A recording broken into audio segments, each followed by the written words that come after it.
네, 안녕하세요. 댕작가입니다. 지난 시간에 이어서 마스크 브러쉬의 디테일한 내용들에 대해서 추가적으로 영상을 준비하게 되었습니다. 지난 시간에는 마스크 브러쉬의 아주 기본적인 기능들만 설명을 해드렸다면 이번 시간에는 좀 더 어떻게 활용할 수 있는지 말씀드리도록 할게요. 자, 이렇게 제가 킹샤크를 만들어 놓은 게 모델링인데요. 두 손을 지금 다 아래로 향하게 만들어져 있습니다. 자, 근데 내가 포즈를 취하고 싶어서 한쪽 팔을 올리고 싶어요. 그죠? 그럴 때는 지금 이 모델링 같은 경우는 두 팔이 하나의 그룹으로 이루어져 있습니다. 무슨 얘기냐면 이 두 팔이 하나의 폴리곤으로 이렇게 합쳐져 있거든요.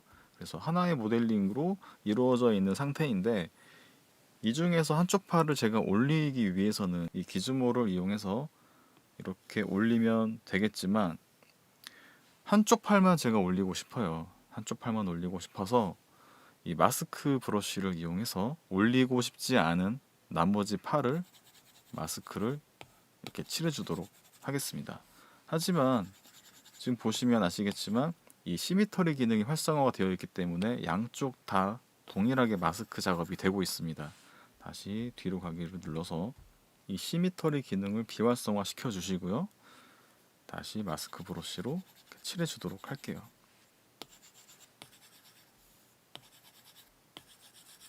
자, 이렇게 한쪽 팔만 전부 다 마스크 작업을 하게 되었고요. 자, 이 상태에서 나머지 폴리곤들을 전부 다 활성화를 시켜 주겠습니다. 이 상태에서 기즈모로 선택하시고 로테이션 아이콘으로 이렇게 방향을 회전을 시켜 줄게요. 자, 그러면 이제 한쪽 팔만 올릴 수 있게 되었기 때문에 이제 이 상태에서 이제 세부적인 스컬핑 작업을 할 수가 있겠죠. 자, 이렇게 마스크 브러쉬를 이용을 하게 되면 특정 부분만 선택할 수 있는 특성이 있기 때문에 내가 작업하고자 하는 부분만 스컬핑을 할 수도 있고 움직이거나 위치를 조절을 할 수도 있습니다.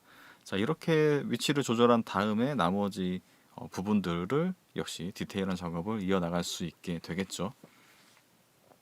자, 그러면 다시 새 창을 열어서 마스크 브러쉬의 추가적인 기능에 대해서 말씀을 드려보도록 하겠습니다. 이 오브젝트의 마스크 브러쉬를 이용해서 이렇게 원형을 그려보도록 하겠습니다. 내가 선택한 오브젝트를 그대로 뽑아낼 수가 있어요.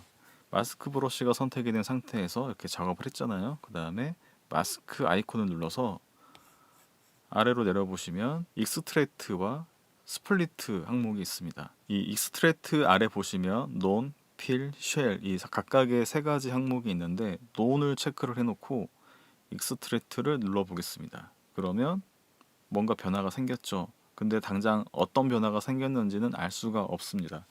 이 좌측 상단에 씬 카테고리에 가서 보시면 처음에는 모델링 데이터의 리스트가 하나가 더 생겼어요. 이 메쉬를 선택하신 다음에 기준으로 옮겨 보겠습니다. 그러면 내가 작업한 부분만큼 이렇게 모델링이 추출이 됐습니다.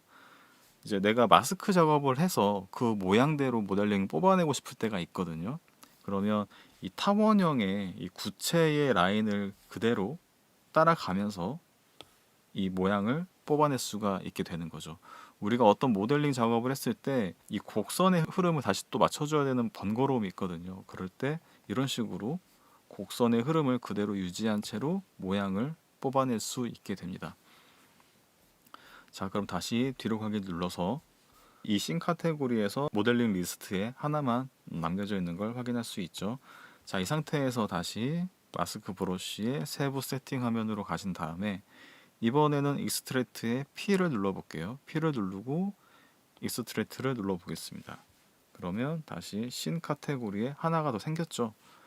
키즈모를 눌러서 바깥으로 빼볼게요. 조금 전과 큰 차이가 없어 보입니다. 하지만 이 안쪽을 보시면 지금은 잘 눈에 띄지는 않는데 와이어를 켜서 볼게요. 이 안쪽에 면이 메꿔져 있어요.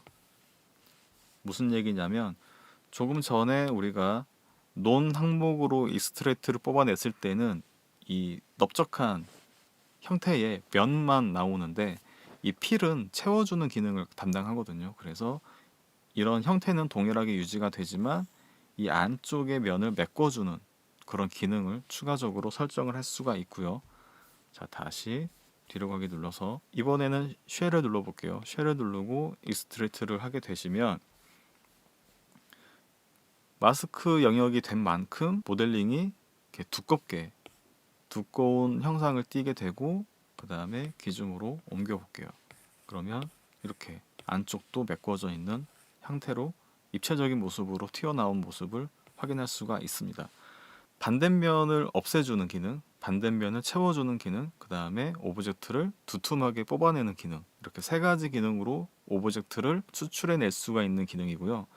그 다음에 이 아래에 보이는 스플리트 기능이 있습니다. 스플리트는 말 그대로 브러쉬 리스트에 보시면 스플리트 브러쉬가 있죠. 스플리트 브러쉬로 모델링을 잘라낼 수 있는 그런 기능을 할 수가 있는데, 마스크 브러쉬의 세부 세팅에서 모델링을 선택된 영역만큼 잘라내줄 수 있는 그런 기능입니다.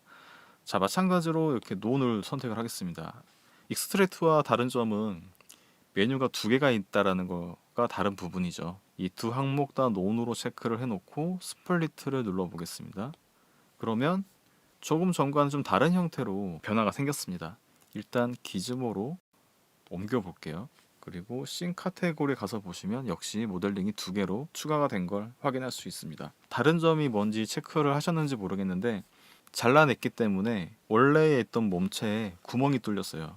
이 안쪽 면이 그대로 노출이 됐죠. 그리고 이 영역만큼 그대로 잘려져서 별도의 오브젝트로 나오게 됐고요. 그리고 조금 전과 비교했을 때 와이어의 흐름이 달라졌어요. 우리가 노베드 스컬프트에서 스플리트 기능으로 모델링을 잘라내게 되면 이 복셀 기능과 똑같은 역할을 하게 되는 거예요. 그래서 모델링을 잘라내지만 와이어의 흐름이 재배치가 된다는 점을 알고 계시면 좋을 것 같고요. 지금의 이 와이어의 흐름을 잘 보시고요. 뒤로 가기 눌러볼게요. 달라졌죠? 원래는 이런 와이어의 흐름이었는데 스플리트로 잘라내니까 이렇게 달라지게 된 걸 확인할 수가 있습니다. 자, 다시 이번에는 아래쪽은 논 그대로 유지를 하고요. 필로 해보겠습니다.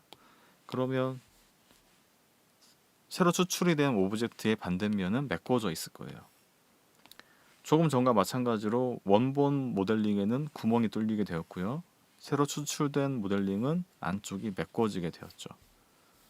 그래서 이런 기본적인 개념은 조금 전에 설명했던 익스트랙트의 논과 필, 쉘 동일하게 작용을 하게 되는 부분이고요. 이 위쪽에 있는 부분은 마스크 기능으로 새로 뽑아낸 영역에 대한 모델링의 뒷면을 없애줄래, 메꿔줄래, 아니면 튀어나오게 할래. 이 아랫부분에 있는 부분은 원본 모델링에 잘려진 단면을 그대로 둘래, 메꿔줄래, 튀어나오게 할래. 이제 이런 설정 값들을 별도로 잡아줄 수 있는 기능입니다. 자, 그러면 아랫부분을 필로 바꿔주고 윗부분을 쉘로 지정한 상태에서 스플리트를 눌러볼게요. 그러면 마스크 작업이 되어 있는 부분은 튀어나온 채로 분리가 되고요. 원본 모델링의 단면은 메꿔지게 되었죠. 자, 다시 뒤로 가기 눌러서 그 다음에 새로 생성이 될 모델링은 P를 눌러주고요. 아래에 있는 원본 모델링은 쉘을 눌러볼게요. 그럴 경우에는 자, 기즈모를 이용해서 위로 빼볼게요. 새로 추출된 모델링은 안쪽은 메꿔져 있죠. 그리고 원본 모델링은